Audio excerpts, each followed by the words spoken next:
Hello, my wonderful friends. It's good to see you again. Always delight spending time with you.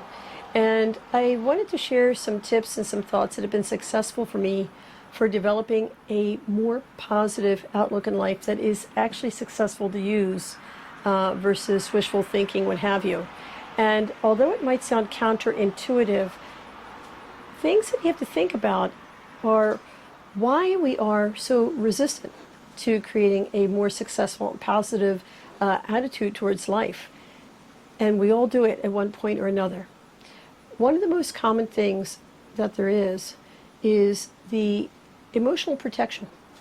I think the two most common expressions that I would run into as far as people living their life models against is one, blessed are they who expect nothing, for they shall not be disappointed. And so their life turns out that way. And the second one is hope for the best, but expect the worst. And their life turns out that way, where it can constantly seem for them as if, don't have any expectations. And again, more of the defeatist attitude. So that is what comes about, or what they're able to perceive. And the second one, hope for the best, expect the worst, is never being able to enjoy life because you're always waiting for that other shoe to drop, figuring that life is like an octopus with many, many feet. So the other reasons too with that emotional protection is that, well, if I don't have any hopes, if I don't have any positive expectations, I'm already in the ground. Life can't kick me when I'm down. They usually find out otherwise. But in addition to this, other reasons that I find that people are afraid of adopting a new way of walking with that positive attitude is fear of change. The devil that they know is not fun, but at least they know how it operates, versus the devil that they don't. And with that, that fear of change, is just that fear of failure. Okay, what if I really take a half-hearted run to a new way of walking and attitude through life, and I fall down again? Oh, why did I set myself up to be crushed? So that fear of failure can hold them with the idea of getting hurt even more so, staying where they are, versus evolving and changing. The final one that I find is the most common in all the years that I've been helping people is they don't have another frame of reference. It could be through generations and culture and so forth, like not just them, but the environment that they're in, where legitimately they aren't taught anything else, where the idea of serving others to the point of non-existence is considered admirable. And ultimately people become sick mentally and physically and even spiritually from it. So the reasons why I mention I'm going to say why people are fearful and resistant to taking a more positive attitude and philosophy of walking through life are those very reasons. Emotional protection, fear of change, fear of failure, and no other frames of reference. And why am I mentioning them? Well, when you are developing something new that is going to be successful and endure the test of time, you have to consider and factor those in. So in other words, if you are developing a better attitude towards life, then part of that feeling secure is knowing that there are forms of emotional protection for yourself, for the ones that you love, because life will have its twists and turns. It just does. If there is a fear of change, take things in baby steps, not such huge leaps of what if, that you overwhelm yourself. If there is a fear of failure, then you need to shift your attitude about failure. It's very much like very recently I've taken up paddleboarding, and one of the teachers that I have says, if you're not falling into the water, that means you're not trying hard enough, and teaching me how to fall properly. And this is what life is. It's a trying, falling into the proverbial waters, but knowing how to fall into the water. So in other words, when failure does happen, and it will, instead of looking at it like a defeat, look at it as an opportunity of what shows you what doesn't work to approach from a different angle, and an opportunity for self-care. Because one of my expressions is sometimes when this happens, self-inflicted wounds are the most painful. So like, oh, why did I do that? Persevere. And we're going to talk about further about this. But if you have a way of saying, okay, well, this failed, so at the very least I know what not to do, and running through my emotions, let me take care of how I feel emotionally, physically, and so on, self-care, so that you can breathe and approach it again. So for me, there are 4 essential steps for developing your personal philosophy and attitude that will to create a solid form of positive outlook. The first one is being realistic. And being realistic is seeing yourself where you really are. You've heard me say it before, and I'll say it again, meeting yourself where you are that day. Just being honest about it. Taking off, you've heard me say, your glasses of perceptions, being aware of, okay, these are my expectations are here, that's fair, but as objectively as possible, let me take a look at who is present, what do I have to work with, and what are, I'm going to say, the essential elements that are around me. What do I have to work with from beginning, and projecting a little bit into the future. But again, that being realistic, that being as objective as possible, not projecting anything onto what is inside of you, what is around you, gives you the best possible essence of success, because you're not working with illusions, and honoring that, yes, there are expectations, but being able to separate it from what is actually in front of you. The second step that I would say to you in regards to this is being okay with the fact that you don't have the answer to everything. Especially when you're first developing a philosophy of walking forward in this manner, of keeping it simple, realizing that as best as possible, really the second step is being fair to yourself and others. The second step of creating as much as you can win-win situations, so that there's fairness, there's justice, there's a sense of safety, and that neither you nor the other people that are involved feel as if you're being used or ignored. So as best as possible to be able to do it that way, and realizing that you don't have all the answers, and again, referring back to step 1, keeping it real and seeing that your environment, your attitude, and other people will change going through different events through time.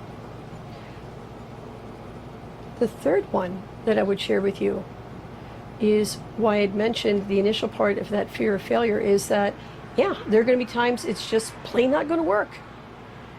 That's the way it goes. It'd be lovely if I could say to you and gift you, would say, oh, bing, here it is, something that's going to work 100% of the time.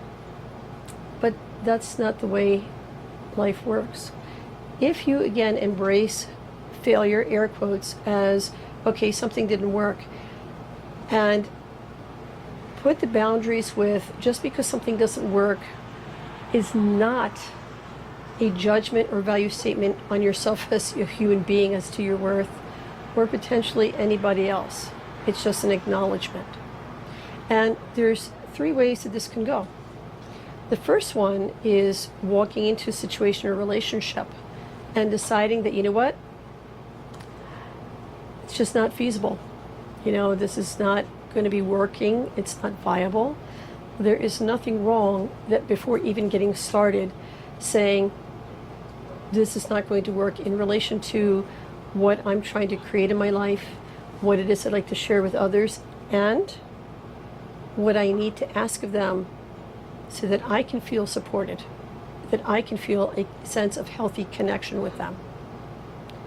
The second one is when you're in it, and everything's going great, but things begin to go and shift during time. So, and this happens a lot with relationships, especially love relationships. It can happen with business and business relationships, where everything starts good in the beginning and then it just starts taking a hard turn. And in that particular case, there's the need to sit down and say, okay, is this a case of taking a retreat, a temporary retreat, or as they call it in American football, taking a knee, and reevaluating, catching my breath, and then going in again with a different angle of perspective? It's still viable realistically. I can still create a win-win situation for myself and others, as was stated earlier. Or have things change to the point where it's time to go. And you're not being a quitter. A lot of times what I find, and I've been guilty of this in my past as well, that idea of being a fighter. I'm not going to quit, I'm not going to let go. Knowing when to let go, when something is no longer viable or has completely mutated beyond the point of whatever it is that you signed up for, is not quitting. It's called kindness to yourself. It's called being honest about the situation and not enabling something that ultimately can turn toxic or harmful to you and to the others that are around you. So that would go to the final piece of it's okay to let go. You have not failed. If in your good heart you've tried, things changed, you've changed, and it's like, nope, it's not what I thought, then yes, you are going to have that emotional reaction to it. You've invested time, you've invested energy. That's called normal. So with that, it's okay to just, again, rest, recover if you had the wind knocked out of you, and recharge by the way that is healthy for you to do. And then finally, the fourth step that I would give to you is, from one of the native teachings, the teachings of the cactus, which I'll mention into another video at some point in the future, is you reward yourself every day. Every single day. Doesn't matter if you had the most glorious day or if you've had the worst day that you don't even want to talk about, maybe ever. And the reason why you reward yourself every day is acknowledging that you have tried, that you've given your best, and what that reward does, it's a healthy reward. It is, if you've had the most glorious day of your life and your cup of life is overflowing and you reward, it's that sharing, that extension. If you find that it was the worst day and you reward yourself, you are allowing yourself to replenish the cup of your heart. And with that, say, you know what? I gave it my best. I tried. And honoring your body for trying, and through that effort, everything takes energy. Rewarding yourself to at least have a positive place to land and to allow the mind to rest. And with your spirit to be checking in with your own soul and say, okay, just because this didn't work, just because I had a bad day, doesn't mean I'm a bad person. I am not my bad day. But it is okay to say, when you reward yourself, you are nourishing yourself, you are resting, you are replenishing yourself. And I'll share with you two things that I like to do, and maybe in the comments below you can put it as well. I do two things every day, every single day.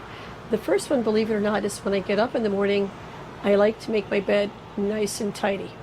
And yes, you can, believe it or not, you could probably bounce a coin off of it. But I don't do it just because I like to be neat. I do it because at the end of every day, again, good day, bad day, I'm energized, I'm exhausted, I know for a fact that I have a cozy place where I can rest and sleep and just have the world go away for a little bit for me to recharge. And it's guaranteed waiting for me no matter what happens. The second thing that I like to do is a little something to say, hey girl, you know what? You made it through another day. And typically for me, it's having a cup of tea with some fresh fruit or a cup of tea with a small treat. The bottom line, it's usually it's a cup of tea because that's what I enjoy, but it's for me a healthy treat, or what I call a happy treat. So sometimes, I can go out there and to my favorite sweet spot in Skipback Village and get myself a sorbet, something happy, something uplifting. So at the end of every day, good day, bad day, I give myself a little something. So even if it's been, so we say, at the end of an expo or a long haul, it's very simple. I can take a cup of water, heat it up, and make some tea. Because for me, that tea is the thing. I equate it with happy. Or knowing if I might be too tired or not the ability, putting some leaves into that water, making some sun tea is the way I like to do it, regardless of which. I have two things. So the first thing in the morning, she said happiness while I'm making the bed. I don't think of it as a chore. I'm thinking already of how good it's going to feel, that I've guaranteed a place. And then the second one of nourishment. So do I do good things throughout the day for myself? Yes, I do. Keeping it simple, looking at the sky, looking forward every week when I can to be with all of you. Believe it, that's a big reward for me. And if you do it this way, where if you notice these rewards are not dependent upon did I succeed or did I fail, they're dependent on the fact that I'm alive. There is joy in life no matter what is going on. And being able to honor myself being here another day and going forward. So that's what I want to share with you, my friends, that it is a practice like anything else. So if you find that, I tried to have a positive attitude and things went sideways anyway, remember, when you are consciously creating a new way of being, and you've had another way of being maybe for your entire life, having awareness is not going to be enough. That's to say, adapting to a situation is not enough. But realizing this is my old perspective, taking what was useful from it, if anything at all, developing a new one that will include answering to those parts of you that might be afraid of failure, emotional protection, those things that we've mentioned to you. Keeping it realistic, it's going to take time. And especially if you've come from a background, or even within yourself, you have a tendency for negative self-talk or a background where there's always criticism, this idea of being able to move through without the need for harsh judgment, but truly being present and mindful about where you want to go, how you want to move through things in a way that is dignified, honorable. I'm going to say, when I use the word joy, it's that idea of whether that expression of joy is peace, contentment, dignity, what have you, is key. So take time. You are worth it. Your life is worth it. And as you begin to shift and change, and this way of thinking becomes a way of being, you're going to find that not only you're going to feel so much better, you're going to find people around you responding differently too. And here's the big clue, because it'll even help you with finding out who your soul tribe is. That when you begin to move forward in this manner, those who come towards you are going to come in that same way, with honesty. They're going to come with you with a way of wanting to share, and an idea of helping you as you would help them without harsh judgment, just honesty. Life is so much simpler this way. Oh, and before I forget, I wanted to give a special thanks to those of you who supported me, and some, I think, pretty cool news. Coming to the end of the summer, beginning of autumn, I'm beginning to create 2 different channels. So one of them is going to be about with meditations, and the other one will be mini classes, mini teachings that is going to be coming up. So I'm in development with that. I'm trying to figure out the technology.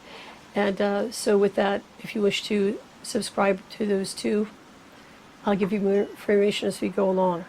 And I want to give thanks to those of you who supported me this past weekend. As a thank you, I had gifted them with a meditation that they're going to get actually tomorrow before anybody else has a full month ahead of time in relation for supporting me. So, as always, from my heart to yours, I'm so grateful. If you found this video useful, please, I beg of you, give it a like. This way we can spread the positivity. And please subscribe. This way, whenever I drop a new video, you'll be one of the first to know. It'll just come up for you. You don't even have to worry about that.